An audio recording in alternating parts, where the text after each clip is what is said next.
Hi guys, so it's time for another passive and side income report. So today we are going to look at August and September. Obviously it's now the end of October, so a little bit late, but better late than never. My amping up of the YouTube videos hasn't gone as well as I thought it would. You will understand everything when I do my next life update video. I don't want to do two separate videos for that, so I'm waiting for like one thing to finalize before I can tell you about it. And then when I do, you will understand why my whole amping up videos, being full-time YouTuber from August has not really happened. But yes, all will become clear soon. I'm still super grateful for any additional income that comes my way, but we will have a chat in my life update video. But for now, let's kick off with the passive and side income. So as always, we're going to kick off with dividends. And these will probably be the last couple months where my dividends will be relatively, like, I'm not going to say high, because high dividends will be like hundreds per month. But if you watched my last Trading 212 portfolio update, you will know that I pretty much sold most of my investments in Trading 212. So all that remains now is my eToro account, and then I will be building up from there again. So quick plug in there, if you want to follow me and my portfolio and copy my portfolio, you can do that on eToro. Link is down below as always, because I will be building up from scratch. So it might be a good time, if you ever thought about it, to do that. And I won't be investing huge amounts because, well, I'm kind of broke now. I'm just kidding, but my earning has gone down significantly. So anyway, I'm waffling. Let's look at the dividends. So in August and September, I had £58.25 in August and £21.53 in September. So if we look at the breakdown of that, essentially the majority of that £50 in August came from National Grid. So they pay out twice a year, and obviously I've increased my investments slightly, but also they tend to, from what I remember from last year, they pay out a bigger dividend in August and then a smaller one in January. The rest are fairly small amounts. The second biggest, obviously, always realty income. That's a steady sort of £6 per month.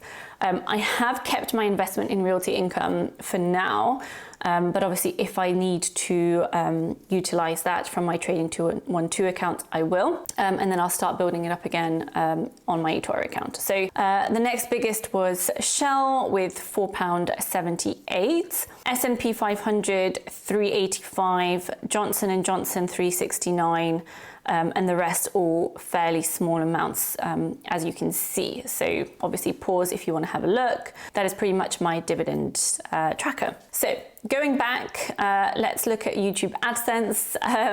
Going down again, the August and September amounts were £58.81 and £56.31. This was the first time since I've been monetized. So I got monetized in 2020, August 2020.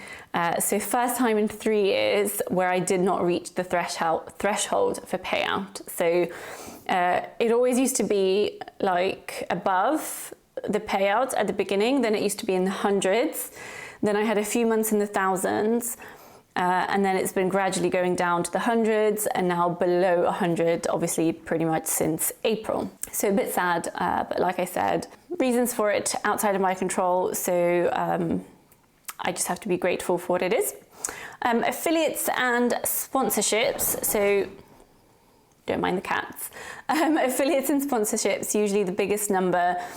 So £609 in August and £577 in September. So I did have some sponsored content, so that has built that income. So sort of similar as July. And I had a few referrals as well. Etsy, not even going to bother.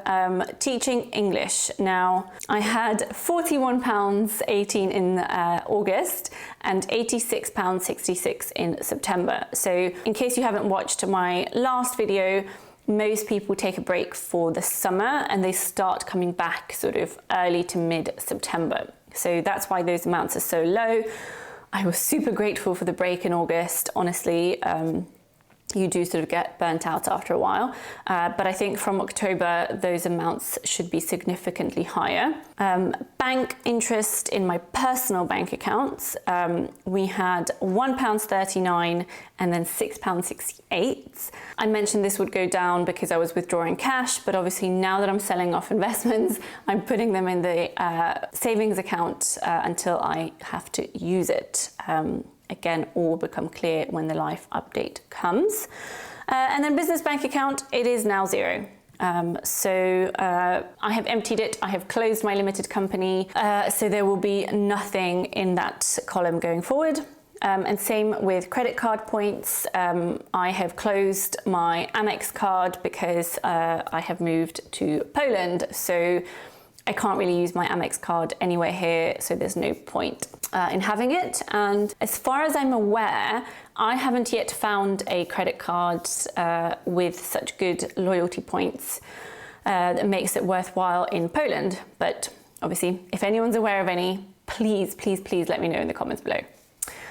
So all in all, in August, we had an additional £768.66, which in Poland zloty at the current interest rate is 3,900 zloty. And then in September, we had an additional £748, which again, at the current interest rate is 3,829 zloty.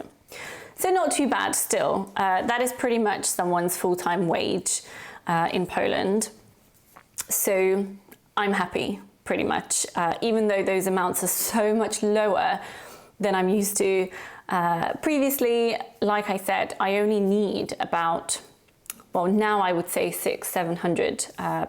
So this amount is like the lowest I would need to survive. It used to be £500 a month, but obviously that has changed with current inflation levels. So yes, that is pretty much it.